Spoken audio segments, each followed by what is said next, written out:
باللہ من الشیطان الرجیم بسم اللہ الرحمن الرحیم جز نمبر 20 پارہ نمبر 20 امن خلق. اس میں سورہ نمل ہے اور آگے آنے والی دو صورتیں ہیں سورۃ القصص ہے. تو ہم انشاءاللہ سورہ قصص کل شروع کریں گے. آج ہم سورہ نمل کو مکمل کر لیتے ہیں. اعوذ باللہ من الشیطان. اب جو ہم نے سورہ نمل کی جو التذکیر بالاعلیٰ اللہ رہ گئی ہے وہ ہم نے دیکھنا ہے کہ اللہ سبحانہ و تعالیٰ کی جو صفات ہیں وہ کس طریقے سے اللہ سبحانہ و تعالیٰ نے اپنے فیورز اپنے فضل و کرم کو بیان کیا ہے اپنی نعمتوں کے ذریعے سے. بسم اللہ الرحمن الرحیم.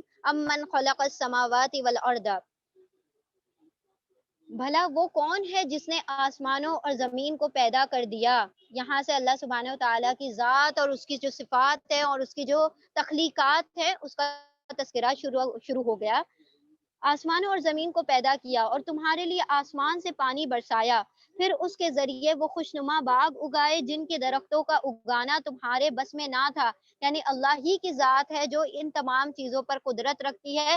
بندہ اگر کتنا بھی ہاتھ پیر مار لے اور اللہ نہ چاہے تو کوئی باغ کوئی کھیت کیا پانی بھی نہیں برس سکتا انسان کے حکم سے.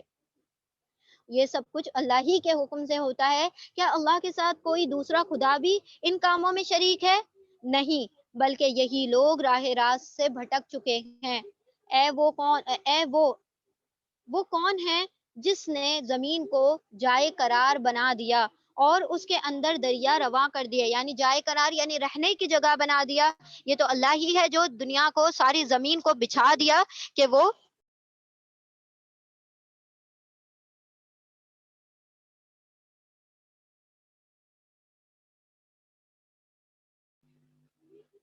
الہ مع اللہ، اللہ کے سوا کوئی شریک ہو سکتا ہے؟ اور کون ہے وہ جس نے زمین کو جائے قرار بنا دیا اور اس کے اندر دریا رواں کر دیے اور اس میں پہاڑوں کی میخیں گاڑ دی. یعنی پہاڑوں کو پیگز بنا کر جما دیا تاکہ وہ زمین جو ہے ہلے نہیں. اور پانی کے دو ذخیروں کے درمیان پردے حائل کر دیے، جو اس سے پہلے بھی سورہ میں ہم نے پڑھ لیا تھا کہ اللہ سبحانہ و تعالیٰ نے کس طریقے سے دو کھارے اور میٹھے پانی کے درمیان ایک پردہ لگا دیا ہے جو کہ دکھائی نہیں دیتا لیکن دونوں پانی کو ملنے بھی نہیں دیتا. کیا اللہ کے ساتھ کوئی اور خدا بھی ہے ان کاموں میں شریک؟ نہیں، بلکہ ان میں سے اکثر لوگ نادان ہیں جو عقل کا استعمال نہیں کرتے. کون ہے وہ جو بے قرار کی دعا سنتا ہے جبکہ وہ اسے پکارتا ہے؟ سبحان اللہ. جب انسان بے قرار ہوتا ہے، جب اس پر کوئی مصیبت آ جاتی ہے، کوئی آفت آ جاتی ہے، جب انسان کا دل جو ہوتا ہے بے چین ہونے لگتا ہے اور جب اللہ سبحانہ و تعالیٰ کو پکارتا ہے یا اللہ، تو وہ کیا کرتا ہے؟ فوراً سے لبیک کہتا ہے کہ اے میرے بندے پکار، تو کیوں پکار رہا ہے؟ میں تیری ہر حاجت کی روائی کروں گا. تو وہ رب جو کہ بندے کی ہر پکار پر کیا کرتا ہے؟ آواز کو جواب دیتا ہے ہر پکار پر. ام یبدأ الخلق ثم یعیدہ. اور وہ اپنے بندوں کی پکار کو جواب دیتا ہے. اور کون اس کی تکلیف رفع کرتا ہے؟ یعنی کہ جب وہ پکار رہا ہوتا ہے اپنی تکلیف میں تو اس کی تکلیفوں کو دور کرنے والا کون ہے؟ یہی اللہ ہی تو ہے. اور کون ہے جو تمہیں زمین کا خلیفہ بناتا ہے؟ یعنی زمین کی باغ دوڑ کس نے تمہارے ہاتھ میں تھما دی ہے؟ اللہ ہی نے تو ان تمام چیزوں کو تمہارا تابع کر دیا ہے. تمہارے حکم سے ساری چیزیں کیا ہوتی ہیں؟ مسخر کر دی گئی ہیں. وہ تمہارے حکم کے بغیر نہ کوئی جانور ہلتا. ہم نے تمہیں سارے جانوروں کو بھی تمہارے قابو میں دے دیا، اس ہواؤں کو بھی. تم پانیوں میں کشتیاں دوڑا لیتے ہو. ساری چیزیں کیا ہیں؟ تمہارے حکم کے تابع ہیں. زمین کو تمہارے حکم کے تابع کر دیا. کیا اللہ کے ساتھ کوئی دوسرا خدا بھی ہے جو یہ کام کر سکتا ہے؟ بہت بالا تر ہے، برتر ہے اللہ اس شرک سے جو یہ لوگ کرتے ہیں. اور وہ کون ہے جو خلق کی ابتدا کرتا ہے؟ یعنی فعل ابدا کی بات آ رہی ہے کہ سب سے پہلے کس نے پیدا کیا. یعنی بغیر کسی چیز کے، بغیر کسی رو مٹیریل کے، بغیر کسی نمونے کے اللہ سبحانہ و تعالیٰ نے جیسے پیدا کر دیا. تو کوئی ہے اس کا شریک جو ایسے بغیر کسی چیز کے کسی چیز کو دوبارہ سے تخلیق کر دے، ابداع کر دے، اس کی ابتدا کر دے اور پھر اس کا اعادہ بھی کرے؟ یعنی اس کو دوبارہ سے ویسا بھی بنا سکے جس طرح سے انسان کو پہلی مرتبہ بنا دیا دوبارہ بھی اس کا بنائے گا. تو ایسا کوئی ہے روئے زمین پر جو ابداع کرے، ابتدا کرے اور پھر اس کی کیا کرے؟ تخلیق بھی کرے. تو یعنی کہ دیکھیں ابداع ہوتا ہے کہ کسی چیز کا پہلے بغیر کسی نمونے کے پیدا کرنا اور فعل خلق کیا ہوتا ہے کہ کسی چیز سے کسی چیز کو بنانا، یعنی کوئی چیز بن چکی تھی پھر اس سے اس کی دوبارہ سے تخلیق کرنے کو کیا کہا جاتا ہے؟ خلق کہا جاتا ہے۔ اما یبدأ الخلق ثم یعیدہ، آیت نمبر 64۔ اور کون ہے جو خشکی اور کون ہے جو خشکی اور سمندروں کی تاریکی میں تم کو راستہ دکھاتا ہے، اور کون اپنی رحمت کے آگے ہواؤں کو خوشخبری لے کر بھیجتا ہے، یعنی بارش کی خوشخبری۔ کیا اللہ کے ساتھ کوئی دوسرا خدا بھی ہے؟ بہت بالا تر ہے اللہ اس شرک سے جو یہ لوگ کرتے ہیں۔ اور کون ہے جو خلق کی ابتدا کرتا ہے اور اس کا اعادہ کرتا ہے، یعنی دوبارہ پیدا کرتا ہے؟ اور کون تم کو آسمان اور زمین سے رزق دیتا ہے، یعنی کہ زمین سے بھی تم اگاتے ہو اور آسمان سے بھی اللہ سبحانہ و تعالیٰ پانی برساتا ہے اور میں برستا ہے، تو آسمان سے بھی رزق مل رہا ہے اور زمین سے بھی رزق مل رہا ہے۔ کیا اللہ کے ساتھ کوئی اور خدا بھی ان کاموں میں حصہ دار ہے؟ کہو کہ لاؤ اپنی دلیل اگر تم سچے ہو۔ ان سے کہو اللہ کے سوا آسمانوں اور زمین میں کوئی غیب کا علم نہیں جانتا، اور وہ تمہارے معبود تو یہ بھی نہیں جانتے کہ کب وہ اٹھائے جائیں گے، یعنی ان کو اپنے، اگر وہ تمہارے معبود ہوتے تو ان کو اپنے اٹھنے کا وقت تو پتا ہوتا، انہیں اپنی ہی خود کی موت کا وقت نہیں پتا، اور کب ان پر عذاب آ جائے گا ان کو یہ تک نہیں پتا، تو وہ تمہارے حق میں کیسے خیر خواہ ہو سکتے ہیں؟ آیت نمبر 77۔ بلکہ آخرت کا تو علم ہی ان لوگوں کے سے گم ہو چکا ہے، بلکہ یہ اس کی طرف سے شک میں پڑ گئے ہیں، بلکہ یہ اس سے اندھے ہو چکے ہیں۔ یہ منکرین کہتے ہیں کیا جب ہم اور ہمارے باپ دادا مٹی ہو چکے ہوں گے تو ہمیں واقعی قبروں سے نکالا جائے گا؟ یہ خبریں ہم کو بھی بہت دی جا چکی ہیں، اور پہلے ہمارے باپ دادا کو بھی دی جا چکی تھی، مگر یہ سب افسانے ہی افسانے ہیں جو اگلے وقتوں سے سنتے چلے آ رہے ہیں، یعنی اب تک کسی کو زندہ ہوتے ہم نے تو دیکھا نہیں، تو یہ سارے کے سارے کیا ہیں؟ افسانے ہیں۔ کہو ذرا زمین میں چل پھر کر دیکھو کہ مجرموں کا کیا انجام ہو چکا ہے۔ آیت نمبر 70۔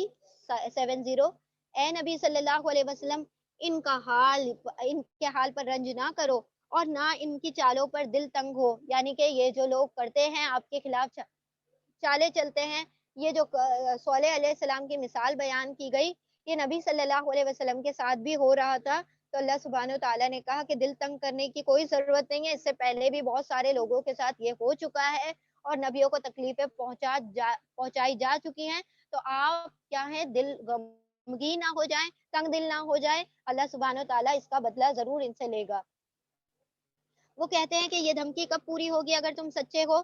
کہو کیا عجب کہ جس عذاب کے لیے تم جلدی مچا رہے ہو اس کا ایک حصہ تمہارے قریب ہی آ لگا ہو، یعنی قریب آگ لگا، یعنی ان کو جو پہلی مرتبہ قتل کیا گیا تھا جب جنگ بدر ہوئی تھی، تو اللہ سبحانہ و تعالیٰ نے فرما دیا کہ تمہارے بہت قریب ہے، آخری مرتبہ جب ان کو وہ کیا گیا، قسط میں دیا گیا کہ سارے لوگوں کو جلا وطن کرنے کا حکم آ گیا، ان کو 4 مہینے کا موقع دے دیا گیا، اور پھر آخری جو مین عذاب آئے گا وہ ان کو قیامت کے دن دیا جائے گا، اور قبروں میں بھی اپنے عذابوں میں لرز رہے ہیں، تو ان کو ٹکڑوں میں عذاب دیے گئے، تو اس کا ایک حصہ تو تمہارے قریب آ لگا ہے۔ حقیقت یہ ہے کہ تیرا رب تو لوگوں پر بڑا ہی فضل فرمانے والا ہے، مگر اکثر لوگ شکر نہیں کرتے۔ بلا شبہ تیرا رب خوب جانتا ہے جو کچھ ان کے سینوں میں چھپا ہوا ہے اور جو کچھ وہ ظاہر کرتے ہیں، آسمان اور زمین کی کوئی پوشیدہ چیز ایسی نہیں ہے جو ایک واضح کتاب میں یعنی لوح محفوظ میں لکھ نہ دی گئی ہو۔ آیت نمبر 76۔ ان ھذا القرآن، یہ واقعہ ہے کہ یہ قرآن بنی اسرائیل کو اکثر ان باتوں کی حقیقت بتاتا ہے جن میں وہ اختلافات رکھتے ہیں، اور یہ ہدایت اور رحمت ہے ایمان لانے والوں کے لیے۔ یقیناً اسی طرح تیرا رب ان لوگوں کے درمیان بھی اپنے حکم سے فیصلہ کر دے گا، اور وہ زبردست اور سب کچھ جاننے والا ہے۔ بس اے نبی صلی اللہ علیہ وسلم، اللہ پر بھروسہ رکھو، یقیناً تم صریح حق پر ہو، تم مردوں کو نہیں سنا سکتے، یعنی کہ اللہ سبحانہ و تعالیٰ نے فرما دیا یہ لوگ جن کو نصیحتیں نہیں پہنچتی، ان کو یہ چلتے پھرتی لاشیں ہیں، یعنی یہ چل پھر تو رہے ہیں لیکن ان کے دل جو ہے مردہ ہو چکے ہیں، ان کے اوپر کوئی اثر نہیں ہوگا آپ کتنا بھی سنانے کی کوشش کرو۔ جس طرح سے ہم مردوں کو نہیں سنا سکتے، اسی طرح سے یہ لوگ بھی نصیحتیں نہیں سنتے۔ نہ ان بہروں تک اپنی پکار پہنچا سکتے ہو جو پیٹ پھیر کر بھاگے جا رہے ہیں، اور نہ اندھوں کو راستہ بتا سکتے ہو، بھٹکنے سے بچا سکتے ہو۔ تم تو اپنی بات انہی لوگوں کو سنا سکتے ہو جو ہماری آیات پر ایمان لاتے ہوں اور پھر فرما بردار بن کر چلتے ہوں۔ اور جب ہماری بات پوری ہونے کا وقت ان پر آ پہنچے گا تو ہم ان کے لیے ایک جانور زمین سے نکالیں گے۔ اب ایک ہے دابت الارض، ایک ایک جانور نکلے گا آخری وقت میں جو کہ دین کی تبلیغ کرے گا۔ جو اللہ سبحانہ و تعالیٰ اپنے دین کے کام کرنے کے لیے انسانوں کا محتاج نہیں ہے۔ اللہ چاہے تو اپنی تبلیغ حشرات الارض سے کروا لے یا کسی کافروں سے بھی کروا دی تھی۔ دیکھیں فرعون کے جو سارے وہ ہرکارے تھے وہ جا کر وہی تبلیغ کر رہے تھے، آئے ہیں موسیٰ علیہ السلام، وہ جو عام طور پر جو مطلب آج کے دور میں ممکن ہے وہ اس دور میں ممکن نہیں تھا۔ تو اللہ سبحانہ و تعالیٰ تو کام لینے پر آئے تو کسی جانوروں سے بھی اپنا کام لے لے۔ تو یہ آخری قیامت کی ایک اور نشانی یہاں پر بیان کی گئی ہے، دابت الارض، زمین سے ایک بولنے والا جانور نکلے گا۔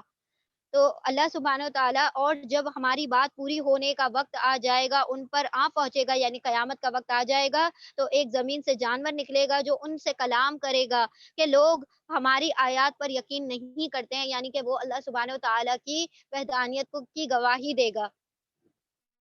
اور ذرا تصور کرو اس دن کا جب ہم ہر امت میں سے ایک فوج کی فوج ان لوگوں کی گھیر لائیں گے جو ہماری آیات کو جھٹلایا کرتی تھی، پھر ان کو ان کے اقسام کے لحاظ سے درجہ بدرجہ مرتب کیا جائے گا، گناہوں کے مطابق ان کے جہنم کے درجے ان کو دیے جائیں گے، یہاں تک کہ جب سب آ جائیں گے تو ان کا رب ان سے پوچھے گا کہ تم نے میری آیات کو جھٹلایا حالانکہ تم نے ان کا علمی احاطہ نہ کیا تھا، یعنی بغیر سوچے سمجھے تم اللہ کی آیتوں کو جھٹلاتے جا رہے تھے، اگر یہ نہیں تو اور تم کیا کر رہے تھے؟ اور ان کے ظلم کی وجہ سے عذاب کا وعدہ ان پر پورا ہو جائے گا، تب وہ کچھ بھی نہ بول سکیں گے۔ کیا ان کو سجھائی نہ دیتا تھا کہ ہم نے رات ان کے لیے سکون بنا دی تھی اور دن کو ان کے لیے روشن کر دیا تھا؟ اس میں بہت سی نشانیاں تھی ان لوگوں کے لیے جو ایمان لانے والے تھے۔ اللہ سبحانہ و تعالیٰ کی ان صبح شام اٹھنے والی نشانیوں کو پر غور نہیں کرتے تھے کہ یہ کیسے سو جایا کرتے تھے، جیسے مر جاتا ہے انسان اور وہ رات جو تھی ان کے لیے سکون کا باعث ہو جایا کرتی تھی، اسی طرح یہ اپنی قبروں میں سوئیں گے، تو یہ ساری نشانیوں پر کیوں غور نہیں کیا کرتے تھے؟ آیت نمبر 83۔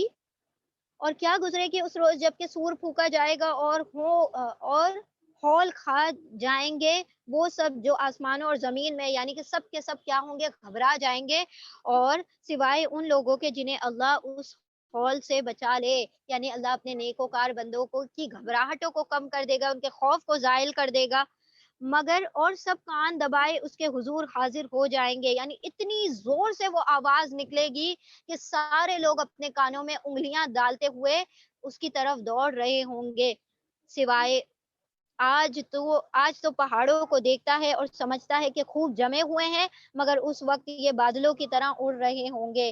یہ اللہ کی قدرت کا کرشمہ ہوگا جس نے ہر چیز کو حکمت کے ساتھ استوار کیا ہے، وہ خوب جانتا ہے کہ تم لوگ کیا کرتے ہو۔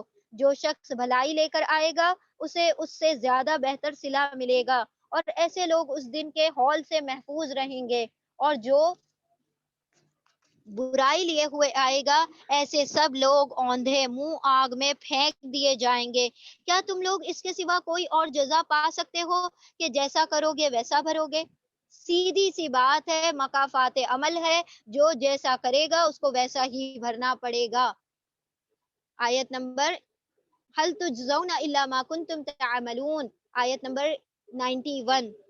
اے نبی صلی اللہ علیہ وسلم ان سے کہو مجھے تو یہی حکم دیا گیا ہے کہ اس شہر مکہ کے رب کی بندگی کروں جس نے اسے حرم بنا دیا ہے، حرمت والا بنا دیا ہے، جس میں اس کے لوگوں کو امن و امان بخش دیا ہے، اور جو ہر چیز کا مالک ہے، یعنی تمام جو دنیا میں بستی ہیں تمام چیزوں کا مالک اللہ بابرکت کی ذات ہے۔ مجھے حکم دیا گیا ہے کہ میں مسلم بن کر رہوں، یعنی اس کا فرما بردار بن کر رہوں، اور یہ قرآن پڑھ کر سناؤں، لوگوں پر تلاوت کر کے سناؤں۔ اب جو ہدایت اختیار کرے گا وہ اپنے ہی بھلے کے لیے ہدایت اختیار کرے گا، اور جو گمراہ ہو جائے تو اس سے کہہ دو کہ میں تو بس خبردار کرنے والا ہوں، میرا کام لوگوں تک صرف اللہ کا پیغام پہنچانا ہے، نہ کہ ان کو زبردستی جبرن اسلام قبول کروانا یا ان کو سیدھی راہ پر زبردستی جبرن ان کو قبول کروانا میرا کام صرف وما علینا الا البلاغ، صرف پہنچا دینے کا کام ہے۔ ان سے کہو تعریف اللہ کے لیے، وقل الحمد للہ سیوریکم آیاتہ، اللہ ہی کے لیے الحمد للہ کلہ و شکر کلہ، اللہ ہی کے لیے تمام حمد اور شکر ہے، تعریف تمام اللہ ہی کے لیے ہے۔ ان قریب وہ تمہیں اپنی نشانیاں دکھا دے گا اور تم انہیں پہچان لوگے، یعنی تمام نشانیوں کو پہچان لوگے، اور تیرا رب بے خبر نہیں ہے ان اعمال سے جو تم کیا کرتے ہو، یعنی اللہ سبحانہ و تعالی ہمارے ظاہر اور چھپے سب کو دیکھتا ہے، اور ہر انسان کو اس کے عمل کے مطابق اللہ سبحانہ و تعالی جزا عطا فرما دے گا۔ بسم اللہ الرحمن الرحیم، وآخر الدعوانا ان الحمد للہ رب العالمین، الحمد للہ کلہ و شکر کلہ، اللہ سبحانہ وتعالیٰ کے لیے ہی تمام حمد ہے، تمام شکر ہے، تمام ہی حمد و ثنا اللہ سبحانہ رب العزت کی ذات بابرکات کے لیے ہے، جس نے ہمیں اس ہدایت سے بخشا اور جس نے ہمیں اس قرآن کی تعلیم نصیب عطا فرمائی، اس رب کے لیے تمام شکر ہے جس نے ہمیں یہاں جمع کر دیا کہ اس کے کلام کو ہم سیکھیں اور سمجھنے کی توفیق عطا فرمائی۔ اللہ سبحانہ وتعالیٰ جب ہمیں اس کو سیکھنے کا جذبہ عطا کر دیا ہے تو یا اللہ اس پر عمل کرنا بھی ہمارے لیے آسان فرما دے، اور اس کے احکامات کے مطابق ہماری زندگیوں کو سنوار دے۔ وآخر دعوانا ان الحمد للہ رب العالمین، سبحان اللہ وبحمدہ، سبحانک اللہم وبحمدک، نشہد ان لا الہ الا انت، نستغفرک ونتوب الیک، سبحان ربک رب العزت عما یصفون، وسلام علی المرسلین، والحمد للہ رب العالمین، برحمتک یا ارحم الراحمین۔ اللہم ارزقنی تفکر وتدبر بما یتلوہ لسانی من کتابک، والفهم له بمعانیہ، والنظر في عجائبه، والعمل بذلك ما بقيت، إنك على كل شيء قدير۔ اللهم نور قلوبنا بالقرآن، وزين أخلاقنا بالقرآن، ونجنا من النار بالقرآن، وأدخلنا في الجنة بالقرآن۔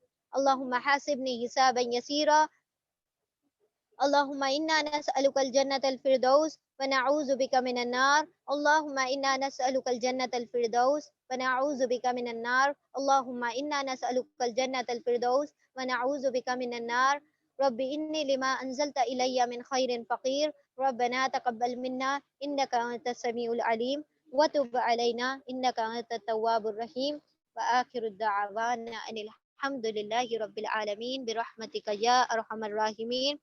اللهم صل وسلم على نبينا محمد صلی اللہ تعالی علیہ وسلم۔ جزاکم اللہ خیرا کثیرا۔ السلام علیکم ورحمۃ اللہ وبرکاتہ۔